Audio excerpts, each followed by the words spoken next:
Hello student, मैं राहुल शर्मा आप सभी का विवेकानंद स्कूल की ऑनलाइन क्लास में स्वागत करता हूँ। हम यहाँ अपना जो 10 चैप्टर है वो पढ़ रहे थे जीवों में श्वसन। कल अपन ने श्वसन के बारे में डिस्कस कर लिया था कि श्वसन क्या होता है और श्वसन किसे कहते हैं और श्वसन कितने प्रकार के होते हैं, ये यहाँ तक अपन ने बात कर ली। गैसों के आदान प्रदान की क्रिया को अपन क्या कहते हैं, श्वसन कहते हैं।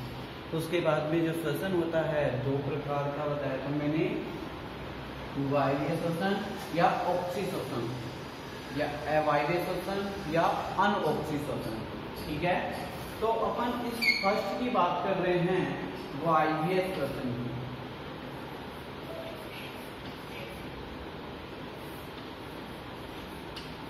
वायवीय श्वसन जिसे अपन ने क्या बोला था कल, ऑक्सी श्वसन। दूसरा नाम क्या दिया था अपन ने, ऑक्सी श्वसन। तो देखिए यहाँ जो अपन बात करेंगे ऑक्सी श्वसन या वायवीय श्वसन की बात करेंगे, तो मैंने आपको कल बताया था कि वायवीय जैसे नाम से ही पढ़ा है, वायवीय मतलब वायु, ऑक्सी मतलब हो गया यहाँ पे क्या है, ऑक्सीजन। और ऑक्सीजन अपन किसको कहते हैं, O2 को। O2 को अपन ने क्या बोला यहाँ, ऑक्सीजन। अब देखिए ऐसी श्वसन की क्रिया या ऐसा श्वसन जो ऑक्सीजन की उपस्थिति में होता हो, ऐसा श्वसन जो ऑक्सीजन की उपस्थिति में होता हो। मैंने कल आपको एक बात बताई थी कि क्या होगा, जैसे अपने ये है अपना ग्लूकोज है जो अपन भोजन खाते हैं, वो क्या होगा कि ग्लूकोज के रूप में स्टोर हो जाता है। वैसे अपन को खाना भूख के लिए नहीं खाते, भूख तो अगर अपन 2 या 3 दिन नहीं खाएंगे तो भूख तो ऑटोमेटिक लगना बंद हो जाएगी। लेकिन क्या होगा कि अपने शरीर को एनर्जी नहीं मिल पाएगी, ग्लूकोज नहीं मिल पाएगी। कभी अपन को वीकनेस होती है, मतलब कमजोरी सी अनुभव होती है, तो बहुत से बच्चे क्या करते हैं, ग्लूकोन पी लेते हैं, जो पाउडर आता है ग्लूकोज पीते हैं। या कभी किसी के है ज़्यादा वीकनेस है तो डॉक्टर उसको ड्रिप चढ़ा देता है। ड्रिप में भी क्या होती है, ग्लूकोज होती है, और जो अपन लेते हैं वो भी क्या है, ग्लूकोज। तो उससे क्या है कि वो ग्लूकोज जो अपने शरीर में स्टोर हुआ है खाने के माध्यम से, उसको मैंने कल ही बता दिया आपको क्या करता है, ऑक्सीजन श्वसन की क्रिया के साथ जाकर उसको किस में ब्रेक कर देता है, अपने CO2 जिसे अपन क्या बोलते हैं, कार्बन डाइऑक्साइड। साथ में क्या बना दिया अपना जल, H2O। ये लिख देता हूं मैं यहाँ H2O। और साथ में क्या निकलती है, ऊर्जा निकलती है। ये ऊर्जा तो अपने शरीर में काम में ले ली जाती है। और ये जल जो है अपना क्या होता है कि साथ में जो जितने भी अपन मूत्र विसर्जन करने के लिए या और क्रियाओं के लिए ये जल काम में आ जाता है। और जबकि ये क्या होती है अपने शरीर में, CO2 को मतलब होता है कार्बन डाइऑक्साइड। तो ये अपने शरीर के लिए क्या है, हानिकारक है। और हानिकारक है तो इसको क्या करना होता है, बाहर निकालना होता है। तो अब देखिए मैं यहाँ की बात कर रहा हूं, तो ये किसकी प्रेजेंसी में हो रही है, ऑक्सीजन की उपस्थिति। अगर ऑक्सीजन नहीं होता तो क्या ये इसमें ब्रेक हो पाती, नहीं हो पाती। CO2 तो निकल, ये जल तो बनता ही नहीं। ठीक है, तो अब देखिए ऐसा श्वसन, मैं इसकी परिभाषा दूं तो ऐसा श्वसन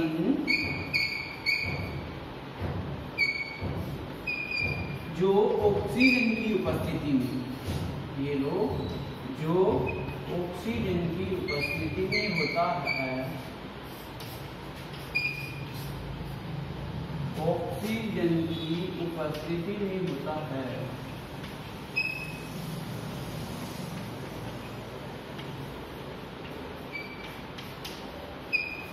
उसे वायवीय श्वसन या ऑक्सी श्वसन कहते हैं। उसे क्या कहते हैं, वायवीय श्वसन कहते हैं।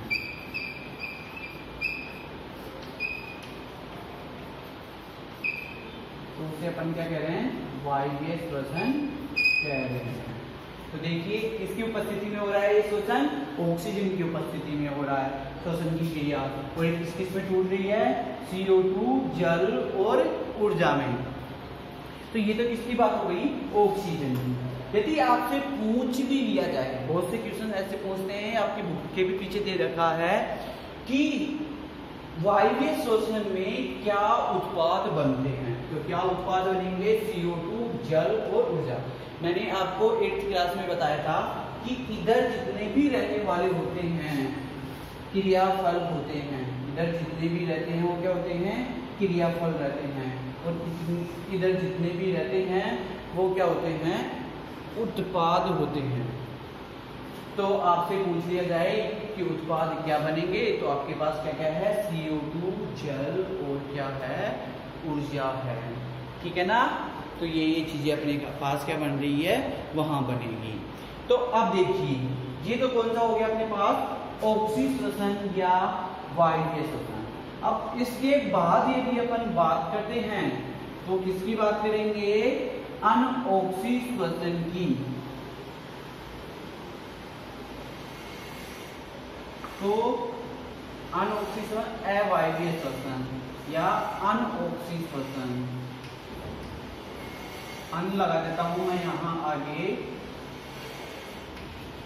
अनऑक्सीश्वसन। अब देखिए, मतलब अवायवीय मतलब जहां वायु नहीं होगी, तो ऐसा श्वसन जो ऑक्सीजन की अनुपस्थिति में होता है वो क्या कहलाता है? अवायवीय श्वसन। मैं यहां परिभाषा लिख देता हूं, ऐसा श्वसन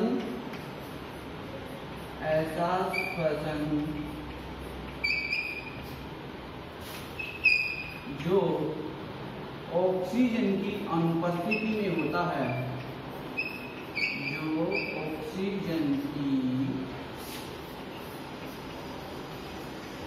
अनुपस्थिति में होता है।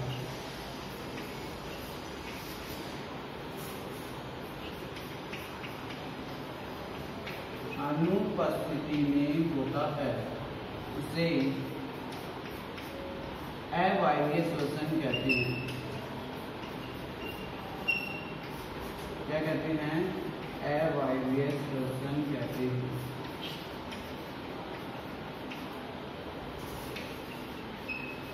ठीक है? अब देखिए, वही क्या होगा इसमें? ग्लूकोज होगा, और ग्लूकोज किसमें टूट जाएगा? अब यहाँ एथिल एल्कोहल टूटेगा। क्या टूटेगा? एथिल एल्कोहल, जिसे अपन C2H5 कहते हैं, C2H5 कहते हैं। या फिर दूसरा जो है वो कौन सा होगा? लैक्टिक अम्ल होगा, लैक्टिक अम्ल होगा। देखो, जो अपनी मांसपेशियां होती है, जैसे यहाँ पैर वाली मांसपेशियों की बात करते हैं, तो उस मांसपेशियों में क्या होता है कि वहां ऑक्सीजन नहीं पहुंच पाती। तो ऑक्सीजन नहीं पहुंच पाती है तो वहां भी ग्लूकोज को तोड़ने की जरूरत पड़ती है। जैसे ईस्ट में की बात करते हैं, तो ईस्ट क्या होता है? अपन ने मान लो कि मैदा जलेबी बना रहे हैं, तो जलेबी बना रहे हैं तो मैदा को क्या करना पड़ता है? उससे पहले 2 या 3 घंटे पहले भिगोना पड़ता है, ताकि क्या हो? वो अच्छी बन सके, है ना, खाने के लायक बन सके। तो वो अच्छी बनेगी तो उसमें एक क्या होता है? ईस्ट, जिसे खमीर कहते हैं, वो जीव पैदा होता है, जीवाणु पैदा होता है, बैक्टीरिया की बात करते हैं। तो वो क्या करेगा कि वो वायु की अनुपस्थिति होती है, वहां वायु नहीं होती, फिर भी वो क्या करता है? वहां श्वसन की क्रिया करके अपनी आकार को या अपनी ग्रंथि को बढ़ाता है। तो यहाँ जो बात कर रहे हैं वो किसकी अनुपस्थिति में हुआ? ऑक्सीजन। वहां ऑक्सीजन की जरूरत नहीं थी, तो ग्लूकोज किस में टूट गया? फिर भी ऊर्जा भी मिलती है, ठीक है ना? 2 भागों में टूटता है, एक तो एथिल एल्कोहल, जो जीवाणु होते हैं उनमें किस में टूटेगा? Ethyl alcohol. जो अपनी मांसपेशियां होती है वो कहाँ किस में टूटेगी? लैक्टिक अम्ल में। ये लैक्टिक अम्ल जो होता है ये ऊर्जा के रूप में कार्य करता है, ठीक है? अब ये जो तो है अपना, ये दूसरा टॉपिक क्लियर हो गया। अब इसके बाद में जो अपन टॉपिक की बात है, देखो यदि कोई पीछे भी रह जाता है तो क्या करना है? आपको वीडियो को पॉज करके आपको लिख लेना है।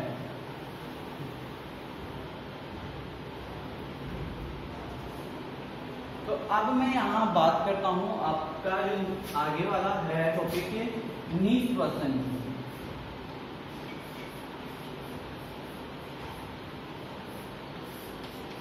तो देखिए निश्वसन का मतलब होता है कि व्यक्ति द्वारा सांस अंदर लेने की क्रिया को या ऑक्सीजन अंदर लेने की क्रिया को अपन क्या कहते हैं, निश्वसन, कि ये शरीर के अंदर ऑक्सीजन को ले रहा है।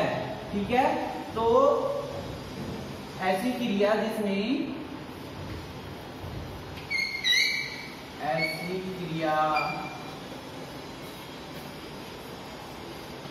जिसमें ऑक्सीजन को अंदर लिया जाता है। O2 लिख देता हूं यहाँ ऑक्सीजन की जगह, आप सभी को समझ में आ गया होगा। ऐसी क्रिया जिसमें ऑक्सीजन को अंदर लिया जाता है। अंदर का मतलब अब ऐसे नहीं है कि कमरे में लिया जाता है, नहीं, अंदर का मतलब है अपने शरीर के अंदर लिया जाता है, अंदर लिया जाता है। उस क्रिया को, ऐसी क्रिया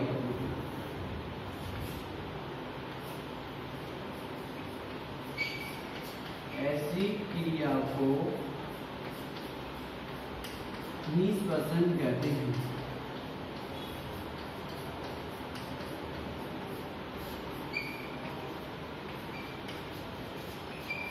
ठीक है, अब देखिए आपके पास क्या हो गया कि ये वाली है, जैसे आप अपने मन से भी लिख सकते हो इस चीज को, लेकिन आपको इस टॉपिक का क्या है कि मीन्स पता होना चाहिए, ये कहना क्या चाह रहा है। निश्वसन का मतलब क्या है, अपन शरीर के अंदर क्या ले रहे हैं, ऑक्सीजन ले रहे हैं। तो आपको मीन्स पता होना चाहिए कि ये अपने को कहना क्या चाह रहा है।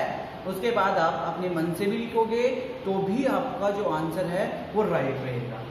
अब इसके बाद में तो मैं क्या कर देता हूं, उच्छ्वासन की बात करते हैं। उच्छ्वासन,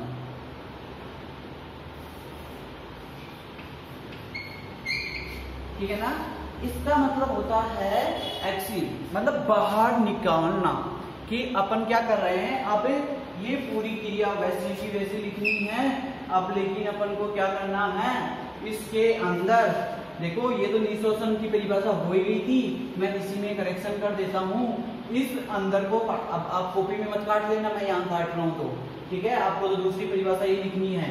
अब देखिए यहाँ अंदर और इसकी CO2 और अंदर की जगह मैं क्या कर दूंगा, इसमें बाहर निकाल दूंगा इसको। तो ऐसी क्रिया जिसमें CO2 को बाहर निकाला जाता है, क्या किया जाता है, बाहर निकाला जाता है। ऐसी क्रिया को क्या कहते हैं, उच्छ्वासन कहते हैं। मतलब क्या कर रहे हैं, अब इस क्रिया के अंदर अपन CO2 को शरीर से बाहर निकाल रहे हैं। ठीक है, तो ये जो है अपना ये निश्वसन की बात हो गई और उच्छ्वासन की बात हो गई। अब इसके बाद का जो अपना टॉपिक आएगा उसके बारे में बात करेंगे अपन श्वसन दर की। श्वसन दर क्या होती है।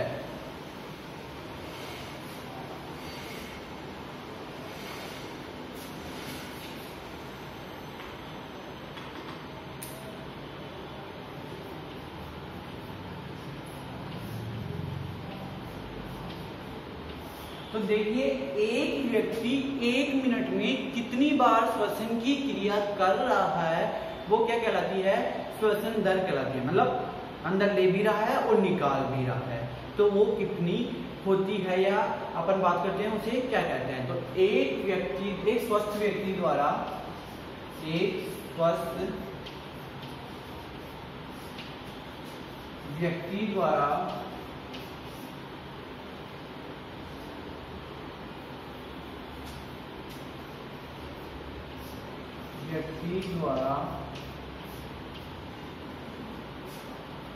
एक मिनट में,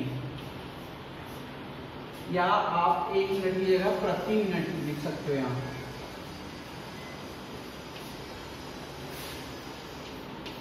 मिनट में श्वास लेने की क्रिया को, श्वास लेना सांस भी लिख सकते हो आप, लेने की क्रिया को क्रिया को श्वसन दर कहते हैं।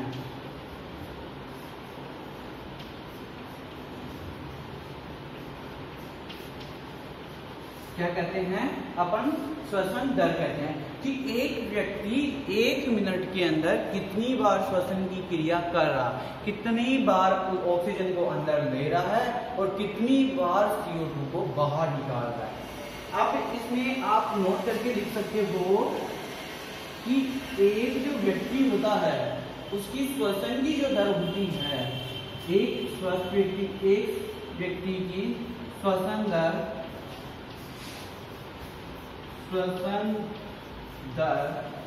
16 से 20 प्रति मिनट होती है। 16 से 20 प्रति मिनट होती है। ठीक है कि एक व्यक्ति क्या करता है, या तो 16 से और 20 बार के बीच में क्या करेगा, श्वसन की क्रिया। ये मान लो कि जिसका तंत्र सही है, श्वसन तंत्र सही है, सही तरीके से काम कर रहा है, तो वो 16 से 16, 17, 18 बार कभी भी इतनी बार कर सकता है।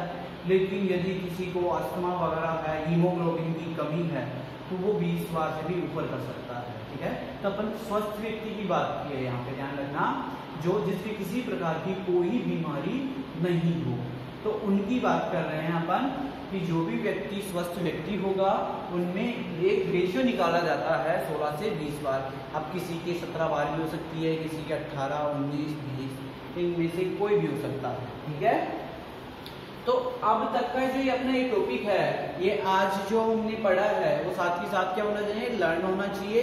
और इसके बाद में अपन सांस कैसे करते हैं या श्वसन की क्रिया कैसे करते हैं वो विधि कल अपन नेक्स्ट वीडियो में पढ़ेंगे।